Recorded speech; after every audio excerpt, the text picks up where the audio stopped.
All right, and welcome back to the JKR Podcast. Today we have another former Hoosier, 2021 MLB Draft Pick, current pitcher in the Red Sox organization. We got Matt Litwicki on the show. Matt, I was a big fan of you when you were playing here at the BART here in Bloomington. I'm excited to see how you're doing. How are you doing today? I'm doing well. I'm happy to be here and get a chance to catch up with you. Yeah, well, thanks for coming on the show, man. One question I always like to start off with everybody that comes on the show is, for those who don't know you, how would you introduce yourself?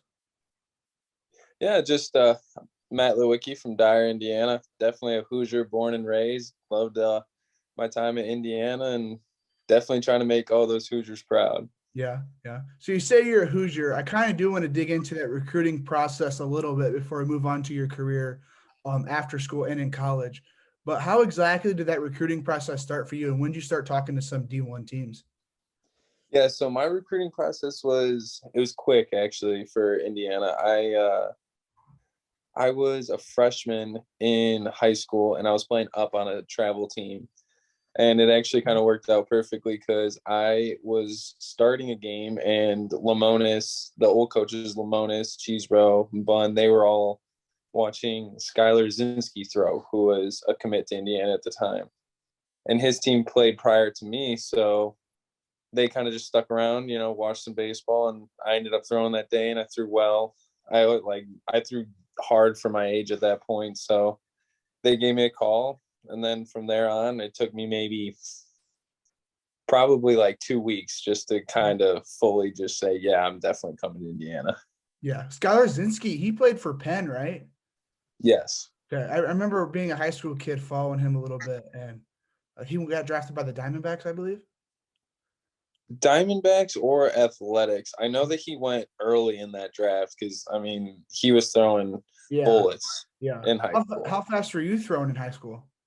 I think I was up to like 95. Yeah. So did you receive any other offers besides IU, even though it was just a 2-week span, but did you receive any other offers before you committed? I had calls from a couple other Big Ten schools, but to be honest, like all my cousins went to Indiana, so it kind of just was, once Indiana offered me, I knew that I wanted to go there, so it kind of just stuck with me. Yeah. Your brother's here too, right? Yeah, he is a senior there right now. I was going to say, I think I work with someone that's in his frat or something like that. I remember them saying that you have a younger brother who's here too, and they're in his frat. But what year did you end up committing to IU? Like, was that your sophomore or junior year? No, I was our second commit in our class, right behind Elijah Dunham out of Evansville. Okay. So I committed my freshman year. Okay. That was a legit freshman class coming in, because that had Richardson, Barr, you, Tommy Summer. Was Bierman and McCade in that class as well? No, actually, McCade, Bierman, and Richardson were the year after us, but we had me, Cole Barr, Tommy Summer, Elijah Dunham, bunch of good, young talent. Yeah. Scott, he was in that as well, right? Braden? No, so Braden was a JUCO transfer. Okay. Yeah, he went through the ringer when it comes down to that type of stuff. Well, I've got him coming on at some point too, so I'm sure we'll dig into that, talk about the JUCO lifestyle. Oh yeah, you got to ask him about his recruiting process, because he's got a great story for that one. That's for sure. Awesome. Yeah, I got him coming on sometime. I've got you, Tommy, and Braden coming on the same. Like, I'm gonna drop them like the same weekend. Yeah. You played for Apex Baseball, right? Yeah, I did. So how did you get connected with them, and how did they help you overall, just in your baseball career as a whole? Yeah, so it actually worked out perfect because my pitching coach at that time, he was one of the coaches for Apex. So it kind of worked out hand in hand, pitching coach, summer ball coach. So it was kind of killing two birds with one stone, getting to accomplish all that in one summer per summer. Yeah. So you got the opportunity to play for Jeff Mercer and Chris Lamonis. Obviously, both great coaches. I've heard great things about both of them. But what would you say some of the biggest differences were between them both? Biggest differences, I would say they're similar in a couple ways, but definitely different in kind of the approach on like training, like more like weight room training. Lamonis was a little bit more, you want us to be well conditioned, you want us to be able to be explosive and kind of like almost play on the lighter side, I would say. But Mercer definitely wanted us to be the strongest dudes on the field at all times, be like a physical presence, like just kind of assert that level of dominance just by seeing us walk into the field as well. Yeah. Hey, there's nothing wrong with that. Being in the weight room a lot, I have no problem with that. Oh yeah, no, we definitely thrived in that type of environment. Yeah. What were some of the workouts that you guys did? Because I know a lot of like college athletes, they don't really focus on like those 4 main lifts that high schoolers do. But what were some of the workouts that you guys would be a part of? Yeah, for like pitchers, we did like a lot of obviously like a lot of core.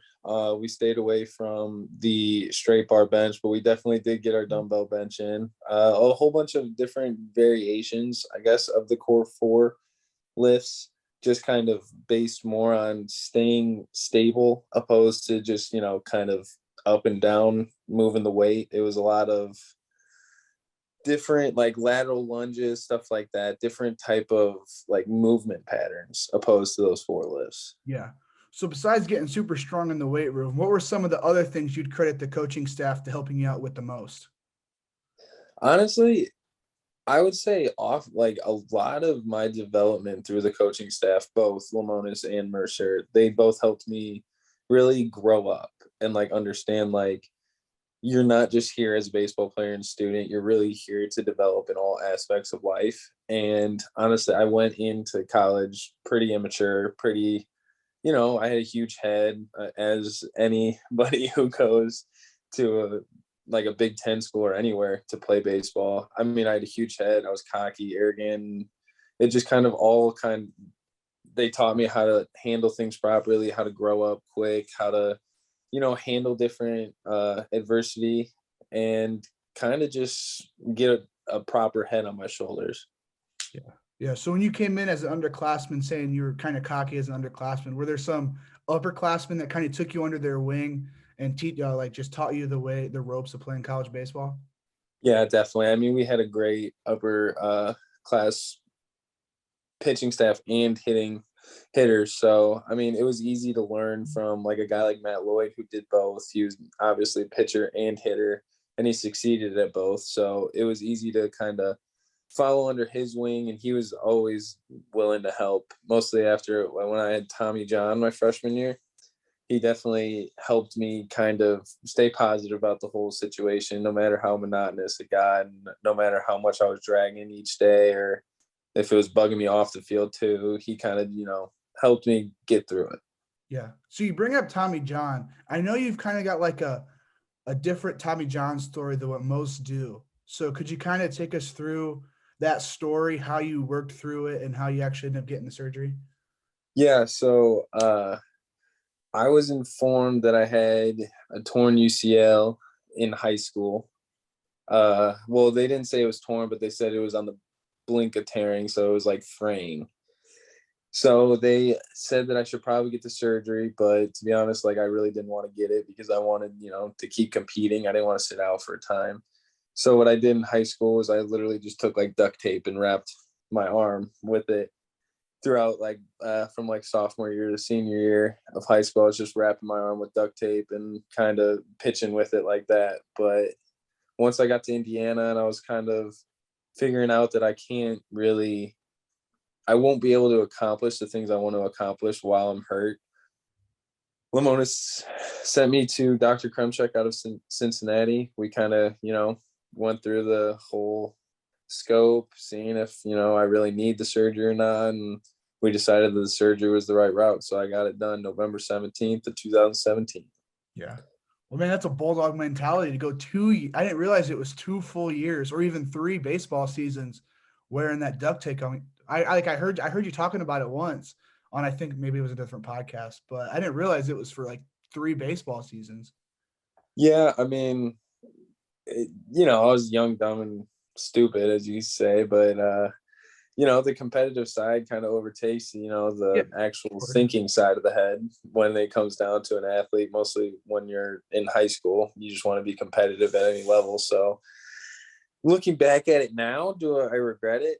Not so much, but I think I probably should have got the surgery a little earlier. But Yeah. So you've been out of school now for almost a year. We were drafted last July. Taking a year off from college, being gone for a year. What are some of the key stories that come to mind? I know you've got a crazy LSU story. I've heard some other stories about you in the past. So what are some of your key stories that come to mind when you're just thinking about your college baseball days? College baseball days. I mean, it's different. I mean, being now in like pro ball and like really get, we have so many kids because there's 4 different low A, high, double A, triple A.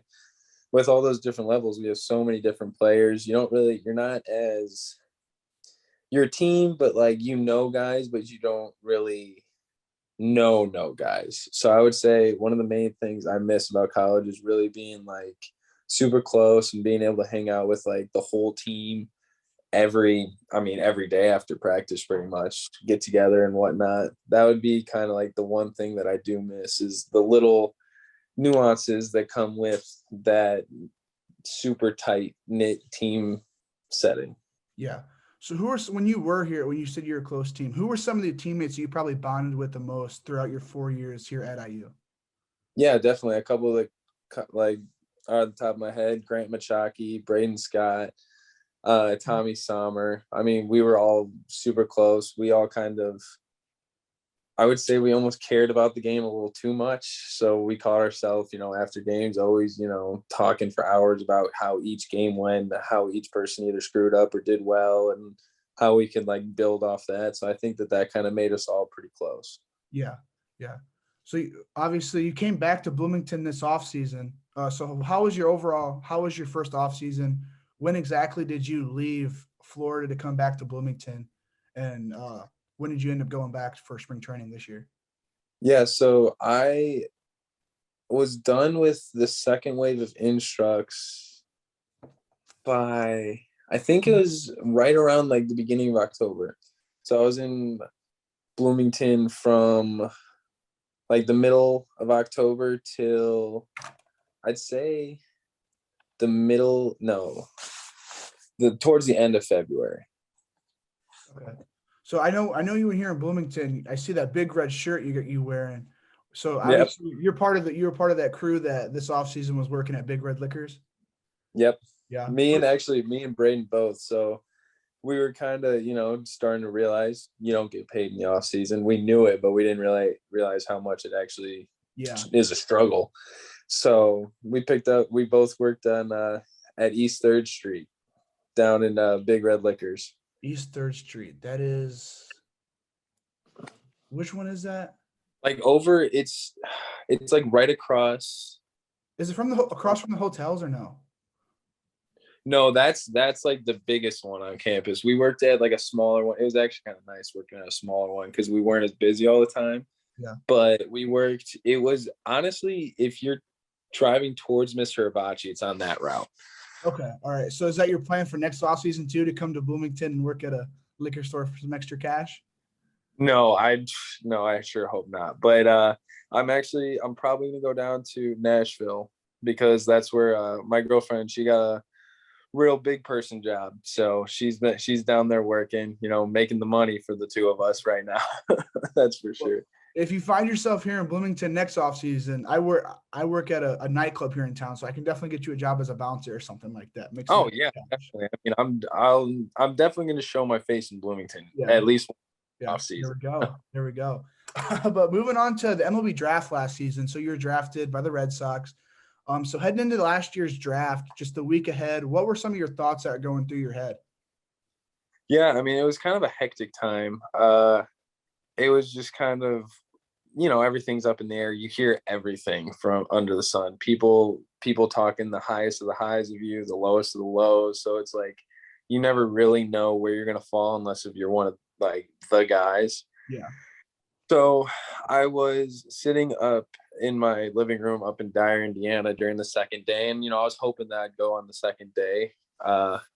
And, waiting all day. And then finally, like the 10th round call comes around and my agent calls me and he's like, hey, the Red Sox are about to draft you, in the 10th round, 286th pick. And I was just like, really? So they called my name and I could finally breathe. I didn't eat or drink anything or like talk to anybody the entire day until my name was called. Yeah.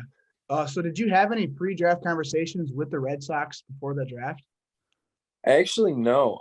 I didn't meet with the Red Sox. Like when they do like scout meetings and stuff, when you're at Indiana, they'll do basically like kind of like either regional scouts or like the state scouts, stuff like that. They'll kind of, talk to you, kind of see what kind of person you are, stuff like that, ask you some, you know, monotonous questions. But I actually never had a meeting with the Red Sox. So when my agent called me and said that the Red Sox were planning on drafting me, it was a little bit of a shocker, but I was definitely glad to hear such like a historic team was really interested in me.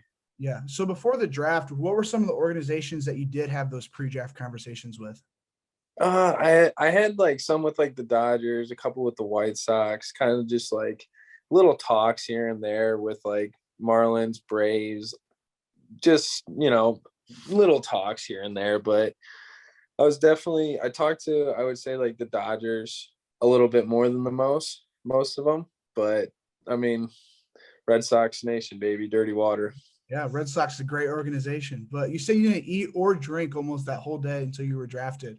So did you go out, have like a nice celebratory dinner afterwards? What was your celebration words after the draft? It was nice. So my girlfriend came up to Dyer and we hung out all day. And then once my name got called, a couple of my buddies from high school, they came over and we, sat around the fire, kind of just, slugged some gumball heads and called it a night, because I actually went down to Florida with my girlfriend on like a little vacation before heading down to Fort Myers. Yeah. So how long was it until you were in Fort Myers after the draft? Not very long, probably 2 weeks, maybe even less than that. I don't quite remember, but I know the turnaround was quick. Okay. So what did you sign the contract before going down to Florida, or did you go to Florida to sign the contract and then did you start playing ball right away? I signed the contract the day I got drafted. I was like, you can hold out and all that stuff. But like, I was like, you know what?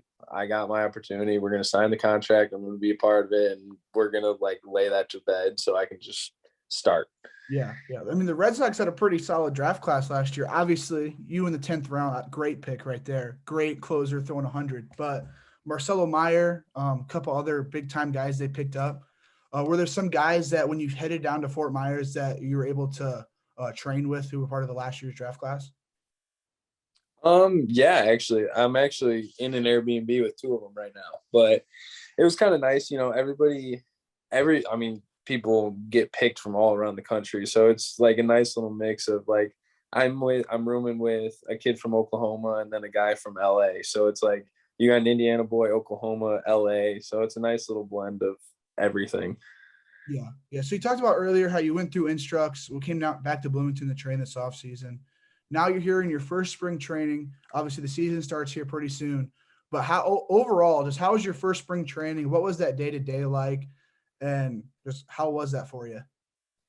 Spring training this spring training's been different. I mean, it's kind of what I expected. It's pretty structured, basically show up at the field like 6:45 to 7:15 in the morning, eat breakfast, get your training in, you like with the rehab group and whatnot, and then throw, lift, work out, watch games, and then you're back at your place and you just do it all over again the next day. But no, it's been cool. Now that, when the lockout ended, it was like nice to see the pro guys actually come in. They're getting their work in. So it's definitely different. Yeah. Yeah. So you said you did have surgery though. So you're part of that rehab group. So when did you have surgery and what exactly was that? So I didn't have surgery. I just had like a shoulder Oh, impingement. okay. I see. Yeah. So basically like my senior year, when like we saw the velocity tick up a little bit, my shoulder started to roll forward a little bit and it just caused some discomfort in my shoulder. So we worked through it, got all the tightness out of it and whatnot. So my first bullpen was today. It felt really good, back on the road to being healthy. So basically the rehab group is just the land of misfit toys. They're trying, get back to their programs. Yeah. So with opening day coming up, are you like what's the word around camp when people are being assigned places? Where do you think you're fitting in to start opening day?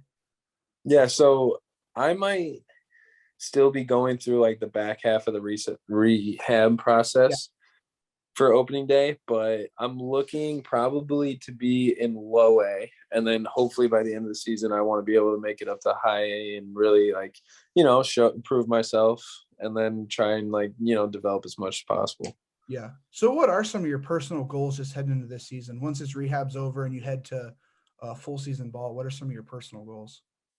Well, yeah, I mean, number one, obviously stay healthy, pitch a full season, have a good first season. Then, like I said, I want to be able to at least make it up to high A.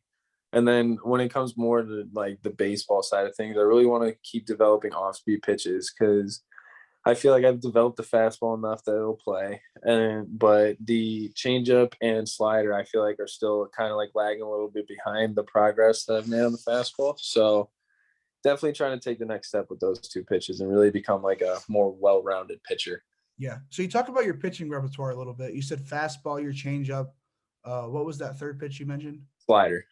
So are those the three pitches that you throw, or do you have a fourth pitch in that mix? Yeah, I'm pretty much 4-seam, 2-seam slider guy with a show me changeup. So I kind of want to develop the 2-seam into more of like a sinker to have a different plane.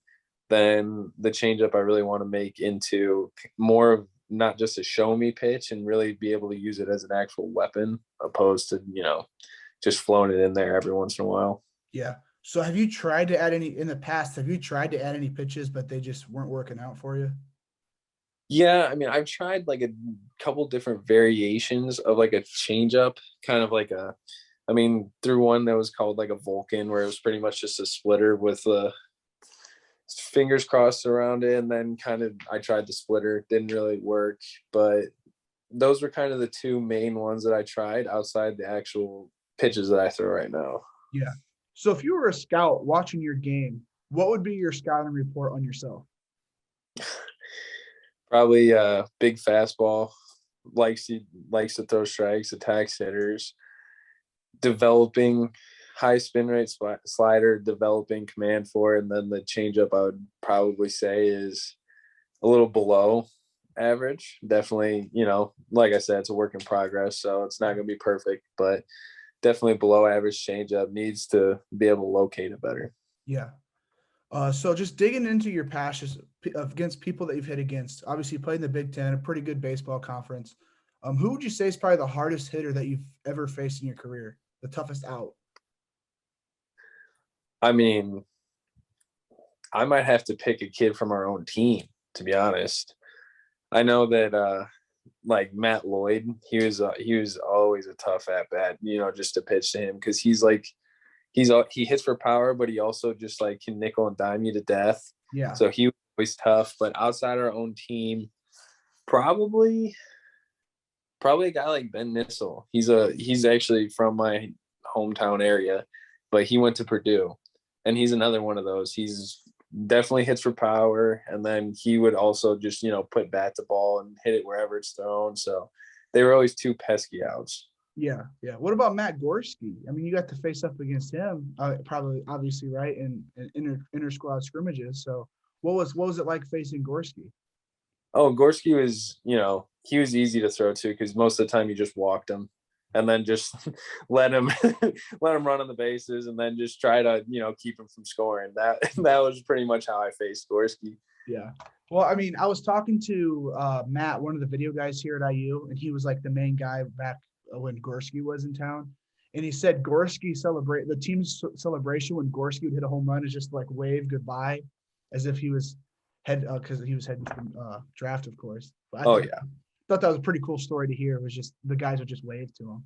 Oh yeah, when he went in the second round. I mean, everybody knew it. He's an athletic freak, not only on the baseball field, but he can play soccer, basketball. I mean, you tell him to play badminton, he'd be able to play it. So everybody knew he was gone. So like that was a fun little celebration that we had. Anytime he did anything, everybody would just wave goodbye to him. Like, Yeah. Have you got a chance to see what this year's team is celebrating here down in Bloomington? Yeah, they're doing like the ring. Yeah. So Bobby Whalen, I guess you have to play with him. So definitely love Bobby. So apparently Mercer had a meeting and said like you guys need to pick up the phone or something like that. And Bobby like said we need to pick up the phone, guys. So like that next game they played Miami, Ohio, hit like 5 home runs, and their thing was just like picking up the phone and then like slamming it down. That's a pretty cool celebration to see in person.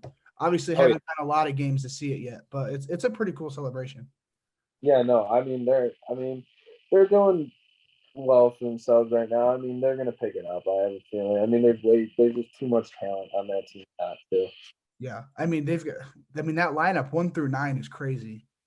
Yeah, I mean, if I was pitching in the Big Ten right now, honestly, that lineup. I mean, you got Brock Tibbetts, a freshman that's like hitting, I don't even know what, probably like 350, maybe 400 with like 5 bombs. Like, if that's one of the freshmen are playing, then yeah, they're going to be solid. Yeah, and then we've got 3 freshmen in that lineup right now, which they're all dominating right now.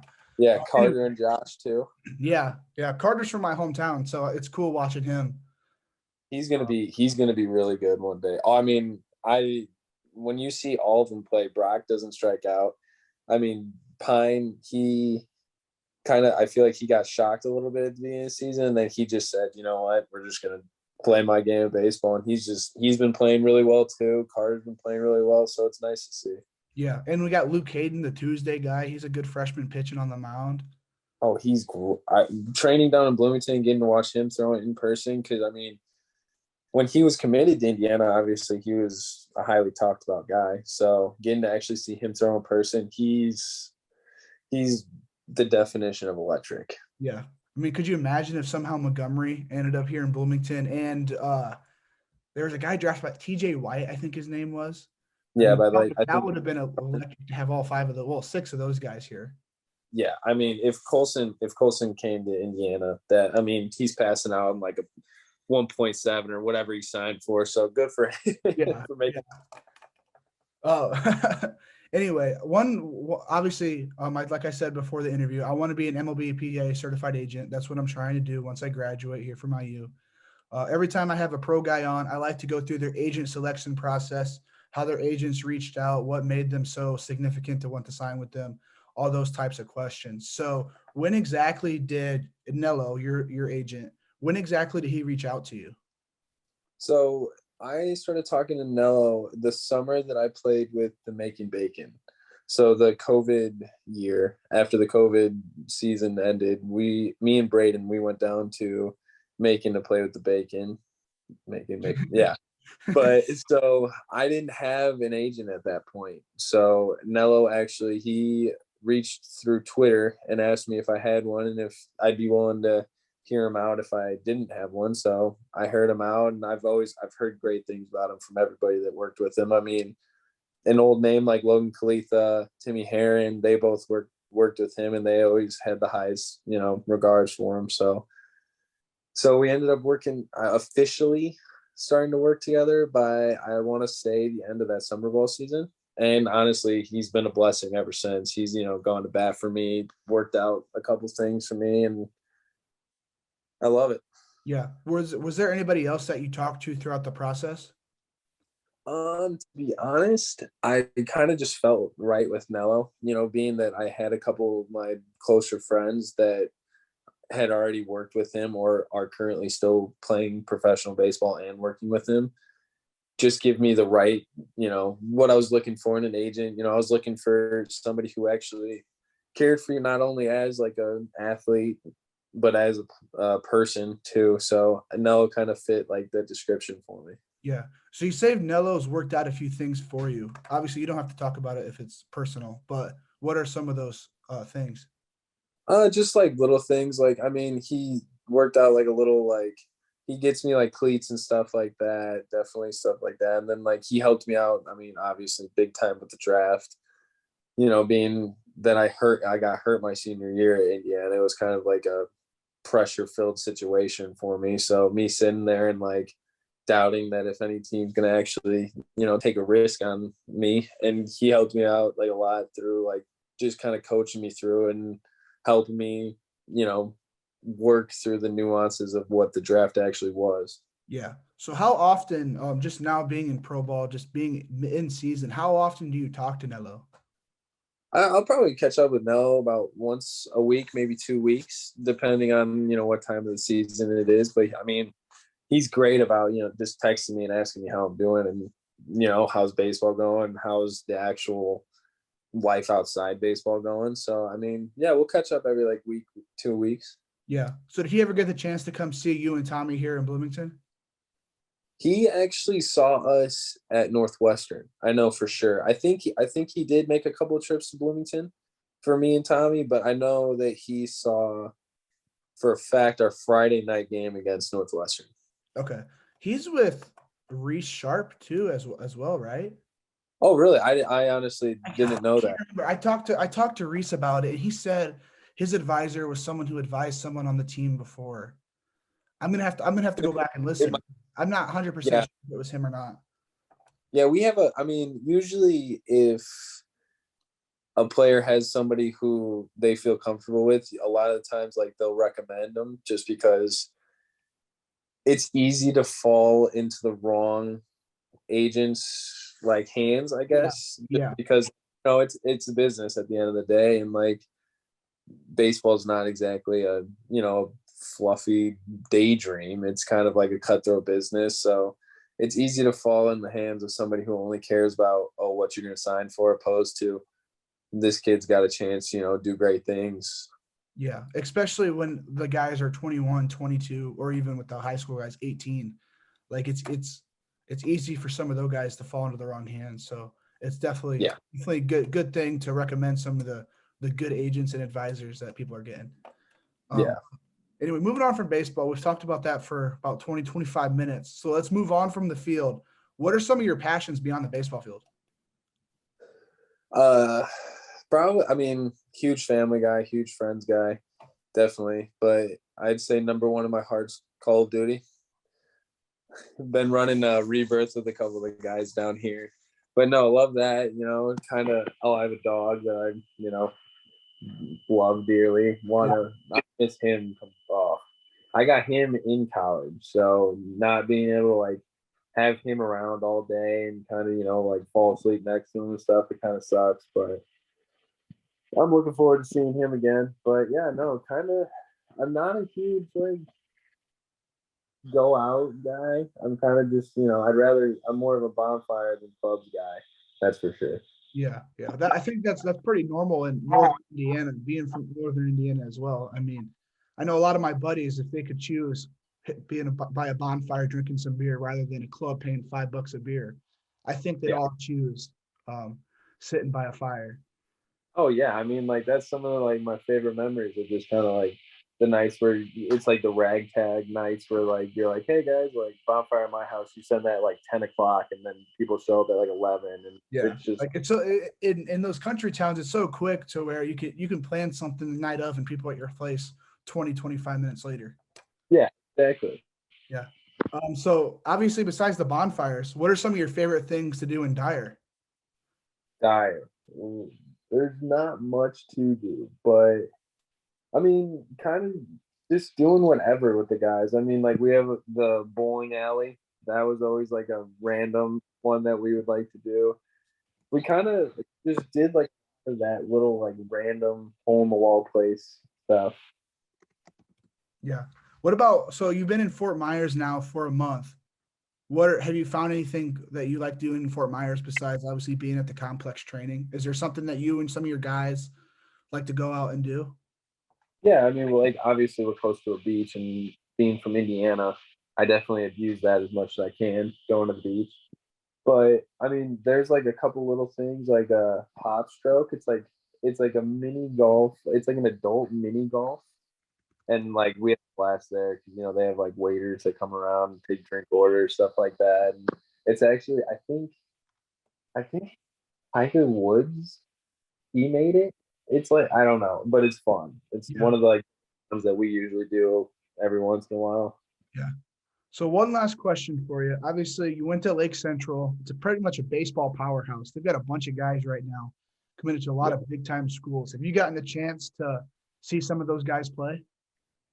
Yeah, actually, like Matt Santana, the Tennessee commit, the catcher, he used to actually catch some of my bullpens when he could have been. I mean, he was probably. I mean, if he's probably 16 now, 17. Yeah, he's a junior, so. Yeah, he was probably like 14 catching my bullpens ever since then. So, no, I've gotten to follow him a little bit. You know, I know some of the guys that are there. And then we actually have an Indiana commit. So, yeah, Griffin Tobias.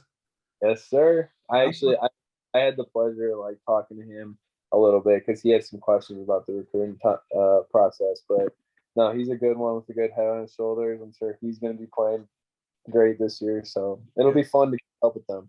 Yeah, I'm doing some like content stuff with some of those Bulls players in the 2023-24 classes. So pretty excited to see how they play this year. Oh yeah, I mean that Bulls team, like, I mean, isn't that the one that's like headlined by Max Clark? Yeah, so 23. Tobias is 24, but I mean that 24 class that they're right behind the 23s. Yeah, I mean that Max Clark team has Drake Bowen going to Notre Dame for football and baseball, Santana going to Tennessee.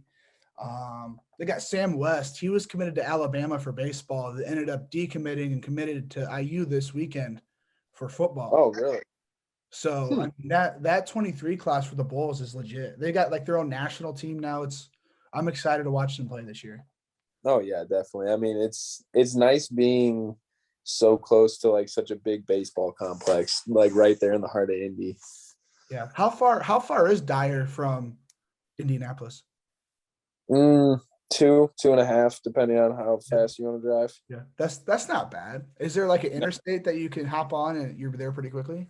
I don't know. I'm a pretty back roads guy. I hate just driving on highways. So usually whenever like there's a back roads route, I take that one. So yeah. Is that close to Illinois line or no? I've never really been to like Northwest Indiana besides driving through to go to Chicago. So I don't really know that area very well. No, yeah, my house is probably, it's right next to the border. Okay. So yeah, we're like right next to the border of literally Michigan and Illinois. So you're close to Lake Michigan then.